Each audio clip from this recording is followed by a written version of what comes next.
Hello, friends. I'm back again with another session of spoken English. Today I'm a bit late, so I apologize to you first. Actually, the schools have reopened, you know very well, in West Bengal. And as I have to attend a school, it's not possible for me to get back from school before the official closure of the school. So I am a bit late, but still, in spite of being pooped, I think you remember, in spite of being pooped, I'm trying to make this video today. Today, we are also going to learn, as last day today also, we are going to learn a few colloquial words, colloquial expressions. Say, for example, you are in a very difficult situation from which you can neither go ahead nor retreat. How will you express yourself? Under those circumstances, you have to express yourself. How will you express that sense? You may express in numerous ways. It is not that only one particular way is there. There are many words, many expressions you can use. But if I'm asked, I shall simply say, I'm in a cleft stick. I'm in a cleft stick. C-L-E-F-T. Cleft stick. S-T-I-C-K. I'm a cleft stick means in a certain difficult situation from which I can neither advance nor retreat. It is generally used in spoken English. Now in written English or in formal English, there are different other ways. Many good expressions are there, like I'm in the horns of a dilemma, or I'm in a quandary. This kind of expressions are there. You may use any one you like, of your own choice. It is not that particularly there is a single word with which you have to express yourself, not necessarily. Therefore, it is important for you to learn as many synonyms as you can, because synonyms always spice your English up, and it will help you in your fluency as well. And if you know only one word or only two words, then when you are speaking, suddenly on a certain occasion you may forget a certain word, and at the time you get stuck, or you start scratching your head because you can't readily remember the word. But if you know a lot of synonyms, you can use any one you like. There is no problem at all. You don't have to pause there. You understand? Okay. So, repeatedly I'm telling you, don't misunderstand, don't take me amiss. It is not that you have to always say, I'm in a cleft stick, or he is in a cleft stick, or you are in a cleft stick. There are different ways of saying the same. This is one of them. All right, so let us pass on to the next one today. Next colloquial expression, cop shop. C-O-P, cop shop. S-H-O-P, cop shop. You can guess, I think, because many of you know the word cop, and so you can easily draw a conclusion of your own about this particular expression, cop shop. Cop shop is a colloquial phrase. It is never used in written English, formal written English. Cop shop means police station. Police station. Okay? So let us make a sentence with this phrase, cop shop. He has gone to the cop shop in order to file an FIR or to file a complaint. Or there is a cop shop near our school. So this way, there are different expressions you can use. Cop shop is one of them, and cop shop, I think cop, as the word cop is well known, almost everybody knows this. The person to whom you are talking will not take you amiss, will not misunderstand. He will clearly guess what you mean. So you can use cop shop. Well, in this context, I would like to refer to another phrase with this word cop.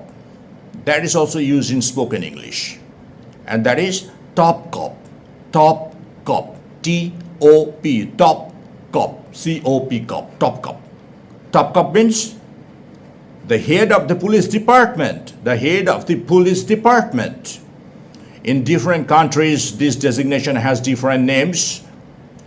As you may say in our country or in our state, we can say that the top cop of Kolkata is Mr. X. So that is a phrase used in spoken English. But when you are writing English, you will of course use the word like commissioner, police commissioner, or the head of the police department, this kind of expressions. Let's pass on to the next colloquial word today, or phrase. That is cozy up to. C-O-Z-Y. Cozy up, U-P, up to, T-O-2. Cozy up to. The word cozy is familiar to many of you as an adjective. Cozy means comfortable. He has selected a cozy corner for himself so that he can maintain his privacy there. This way you can use cozy as an adjective. But today we are going to learn the word cozy as a verb.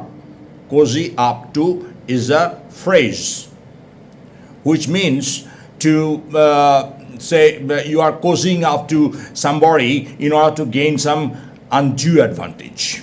That means to act in a friendly way, very friendly way, towards somebody who will happen to be very useful to you in the future. With an ulterior motive, with an ulterior purpose, you are dealing with that person in a friendly way in order to gain some favor from him, to curry favor with him. Another sentence we can make this way, that one of my ambitious friends cozies up to his office boss in order to get some undue advantage. So this particular one, this particular phrase is not a very, what should I say, that this cozy up to this phrase is used only when there is a negative connotation. You act towards somebody in a very friendly way, but there is some sort of negative reason for which you do, negative purpose. You want to gain something from that person. So you are cozying up to him. All right? Well, let's move on to the next one today. Come at once, or else you will be up the creek. Come at once, or else you will be up the creek. U-P, up the, T-H-E, the creek. C-R-E-E-K. Up the creek is the phrase. What does it mean? Up the creek. Can you guess? If you can guess, please write in the comment box so that afterwards I understand how many of you have been able to guess fairly well the meaning of that particular one. I think it is not a tough matter for you to understand, because the sentence, seeing the nature of the sentence, you can understand what it may mean. Come at once, or else you will be up the creek. Up the creek simply means in trouble. In trouble, T-R-O-U-B-L-E. So when a person is in trouble, you may say the person is up the creek. If you miss the train today, you will be up the creek because the next train is tomorrow morning. So in this context, you can use this on different occasions. It can be used. Simply remember the meaning only. If you remember the meaning, then I think there will be no problem for you. Up the creek. C-R-E-E-K. Up the creek. Okay? Let's pass on to the next one today. And the next one is, suppose somebody has undergone a mental breakdown. Mental breakdown.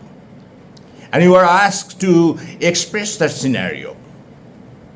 How will you express yourself? In colloquial English. Of course, in written English or in formal English, if you are asked, then you can easily say that he has undergone a mental breakdown. A very nice sentence. There is no problem at all. But when you are speaking English, what sort of English words may you use? To have a mental breakdown is to have a crack up. Crack, C-R-A-C-K, crack, hyphen, up, U-P up. So he has had a crack up. His donor has ditched him, and as a result, he has a crack up. C-R-A-C-K hyphen up. Donna means girlfriend, a fiancé. Well, let me also tell you, to be clear to you, that there is another word, that is hang up. H-A-N-G-U-P. There is no hyphen. H-A-N-G-U-P. It is used as a single word, hang up. Hang up can also replace crack up. But it is necessary for us to know that there is a delicate difference between crack up and hang up. Crack up means a mental breakdown, and a hang up means an emotional breakdown. Though in our day-to-day conversation, we do not refine upon words in this manner. We do not think whether this is we should use the word crack up or hang up, because whether it is an emotional breakdown or it's a mental breakdown, we know that what a mental breakdown is also an emotional breakdown. So we may use this. But a person who wants to use precise words will perhaps refine upon this and say that no, here in this context it is better to use crack up or hang up. All right? So you decide for yourself which one you will be using, in which context, on which occasion. All right, let's move on to the next one. And say someone is an ill-tempered person. An ill-tempered person. How should you express yourself in colloquial English, in spoken English, when you are talking about an ill-tempered person, a very bad-tempered person, short-tempered person? There are different words. One of them is, try, please. I must give you a word, but before that I want you to try. Crosspatch. C-R-O-S-S-P-A-T-C-H. Crosspatch. Crosspatch is a single word. Crosspatch means an ill-tempered person. A person who is short-tempered, who is very stroppy in nature. So we call him a crosspatch. And a crosspatch is a common noun. Okay, so when you use the word crosspatch, don't forget you have to use an article, a crosspatch. Now to replace a crosspatch, you may use sourpuss, S-O-U-R-P-U-S-S, sourpuss. This is also a single word, sourpuss. They are synonymous. So in place of a crosspatch, you may use a sourpuss, or in place of sourpuss, you can use a crosspatch. All right?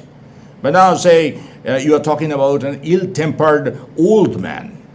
There also you can say a crosspatch or a sourpuss. But is there a particular word used in spoken English? Yes, there is. And that is curmudgeon. Curmudgeon. C-U-R-M-U-D-G-E-O-N.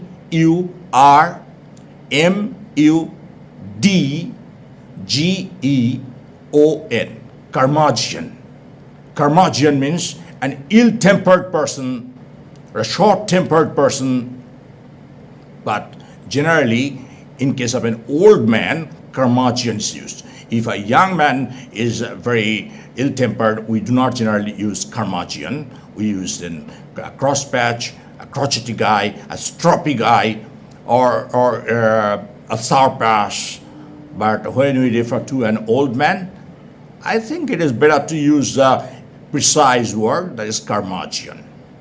All right? So that's all for this session. I think the earlier just yesterday and day before yesterday, I gave you a number of words, and all these words are now, by now, in your memory.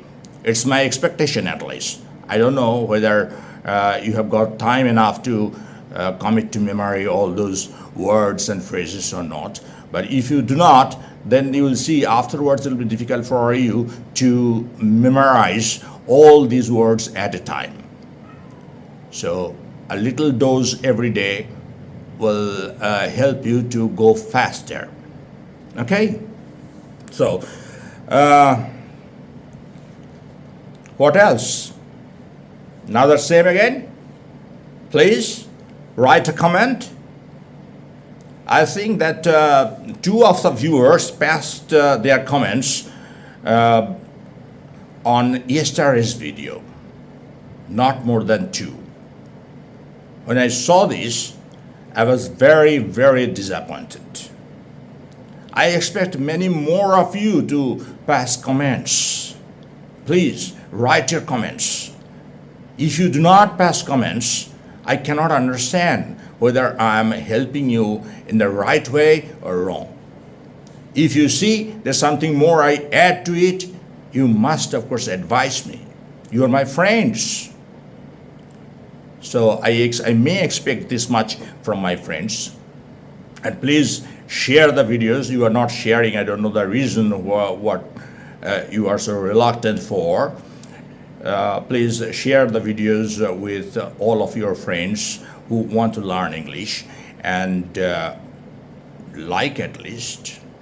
After all, I will understand and I will feel that your like justifies my labor, my toil. Yeah. All right. Thank you very much. See you again tomorrow. Till then, bye-bye.